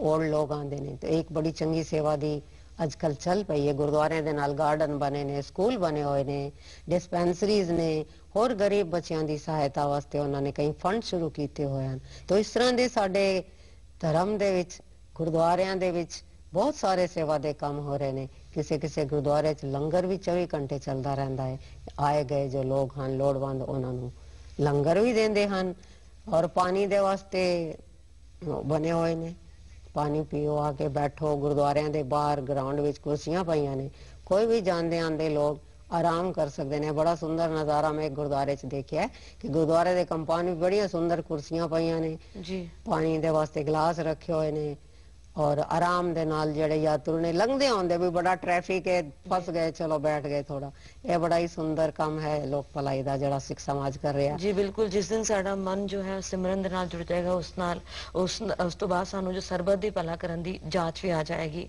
ते नानक नाम चढ़ती कला तेरे पाने सरबत दा भला जदों ਅਸੀਂ ਅਰਦਾਸ ਕਰਦੇ ਹਾਂ ਤਾਂ ਅਖੀਰ ਵਿੱਚ ਇਹੀ ਪੰਕਤੀ ਆਉਂਦੀ ਹੈ ਤੇ ਸਾਨੂੰ ਇਸ ਤੇ ਅਮਲ ਕਰਨ ਦੀ ਜ਼ਰੂਰਤ ਹੈ ਨਾ ਸਿਰਫ ਅਸੀਂ ਗੱਲਾਂ ਕਰਨੀਆਂ ਨੇ ਬਲਕਿ ਇਸ ਨੂੰ ਇੰਪਲੀਮੈਂਟ ਕਰਨਾ ਹੈ ਅਮਲ ਤੇ ਲਿਆਣਾ ਤੇ ਸਾਧ ਸੰਗਤ ਜੀ ਇਹ ਸੀ ਅੱਜ ਦਾ ਧਰਮ ਵਿਚਾਰ ਬੀਬੀ ਜੀ ਆਪ ਜੀ ਦਾ ਬਹੁਤ ਬਹੁਤ ਧੰਨਵਾਦ ਜੀ ਤੁਸੀਂ ਆਪਣਾ ਵਡਮੁੱਲਾ ਸਮਾਂ ਸਾਡੇ ਨਾਲ ਸਾਂਝਾ ਕੀਤਾ ਤੇ ਸਾਧ ਸੰਗਤ ਜੀ ਆਪਣੇ ਵਡਮੁੱਲੇ ਸੁਝਾਵਾਂ ਤੇ ਵਿਚਾਰਾਂ ਲਈ ਤੁਸੀਂ ਸਾਨੂੰ ਈਮੇਲ ਜ਼ਰੂਰ ਕਰ ਲਓ ਜੀ ਸਾਡਾ ਈਮੇਲ ਪਤਾ ਹੈ ਜੀ ekoonkar@zenetwork.com ਤੁਸੀਂ ਸਾਨੂੰ ਐਸਐਮਐਸ ਵੀ ਜ਼ਰੂਰ ਭੇਜੋ ਇਸ ਦੇ ਲਈ ਤੁਹਾਨੂੰ ਸਿਰਫ ਇੰਨਾ ਕਰਨਾ ਹੈ ਕਿ ਆਪਣੇ ਮੋਬਾਈਲ ਦੇ ਮੈਸੇਜ ਬਾਕਸ ਵਿੱਚ ਜਾ ਕੇ ਇੱਕ ਓਂਕਾਰ ਟਾਈਪ ਕਰਨਾ ਜੀ ਫਿਰ ਆਪਣਾ ਸਵਾਲ ਆਪਣਾ ਨਾਮ ਸੁਝਾਅ ਇਸ ਤੇ ਭੇਜੋ ਜੀ 57575 ਤੇ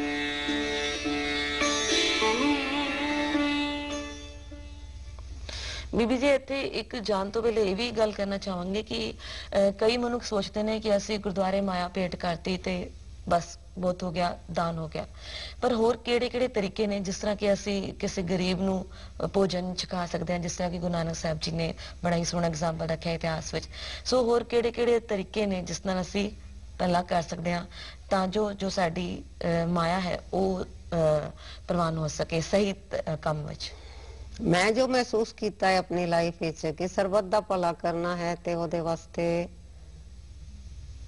बड़ी ऑब्जर्वेशन दी लोड़ है कि असी जिथे भी जाइए उथे देखिए कि मेरे सामने जो कोई इंसान है इनू किस चीज की लोड़ है क्योंकि कुछ लोग मंगते नहीं हैं वो सानू ऑब्जर्व करना पेगा कि इनू किसी चीज की लोड़ है यदि चुपचाप मदद की जाए और ਉਹਦੇ ਵਿੱਚ ਕਦੇ-ਕਦੇ ਇਸ ਤਰ੍ਹਾਂ ਵੀ ਹੁੰਦਾ ਹੈ ਕੁਝ ਲੋਕ ਇਸ ਤਰ੍ਹਾਂ ਵੀ ਕਰਦੇ ਨੇ ਕਿ ਘਰ ਦੇ ਵਿੱਚ ਜਿਹੜਾ ਇਨਸਾਨ ਸਾਡੀ ਮਦਦ ਕਰਨ ਆਂਦਾ ਹੈ ਜਿਹਨੂੰ ਅਸੀਂ ਬੰਬਈ ਚ ਬਾਈ ਵੀ ਕਹਿੰਦੇ ਆ ਤੇ ਉਹਦੇ ਬੱਚੇ ਨੇ ਉਹਨਾਂ ਦੀ ਪੜ੍ਹਾਈ ਦਾ ਅਸੀਂ ਬੰਦੋਬਸਤ ਕਰ ਸਕਦੇ ਹਾਂ ਜਾਂ ਉਹਨਾਂ ਬੱਚਿਆਂ ਨੂੰ ਅਸੀਂ ਘਰ ਬੁਲਾ ਕੇ ਪੜ੍ਹਾ ਸਕਦੇ ਹਾਂ तो सरबत दा भला ते बहुत तरह नाल कीता जा सकदा है जो गुण मैनू वाहिगुरू ने दिते ने ओ मैं दूसरिਆਂ ਨੂੰ ਦੇ ਸਕਨੀ ਆ ਬਿਲਕੁਲ ਕਿਸੇ ਗਰੀਬ ਦੀ ਹੈਲਪ ਕਰ ਸਕਦੇ ਹਾਂ ਕਿਸੇ ਗਰੀਬ ਨੂੰ ਮਾਇਆ ਦੇ ਸਕਦੇ ਹਾਂ ਜੋ ਲੋੜਵੰਦ ਹੈ ਉਸ ਦੇ ਬੱਚਿਆਂ ਦੀ ਵਿੱਦਿਆ ਦੀ ਜ਼ਿੰਮੇਵਾਰੀ ਲੈ ਸਕਦੇ ਹਾਂ ਭੋਜਨ ਛਕਾ ਸਕਦੇ ਹਾਂ ਕੱਪੜੇ ਦਾਨ ਕਰ ਸਕਦੇ ਹਾਂ ਸੋ ਕਈ ਅਜਿਹੀਆਂ ਜੋ ਭਲਾਈ ਦੇ ਕੰਮ ਨੇ ਜਿਸ ਨੂੰ ਕਰਕੇ ਸਾਡਾ ਮਨ ਖਿੜ ਜਾਏਗਾ ਤੇ ਅਸੀਂ ਵਾਕਈ ਆਪਣੇ ਆਪ ਨੂੰ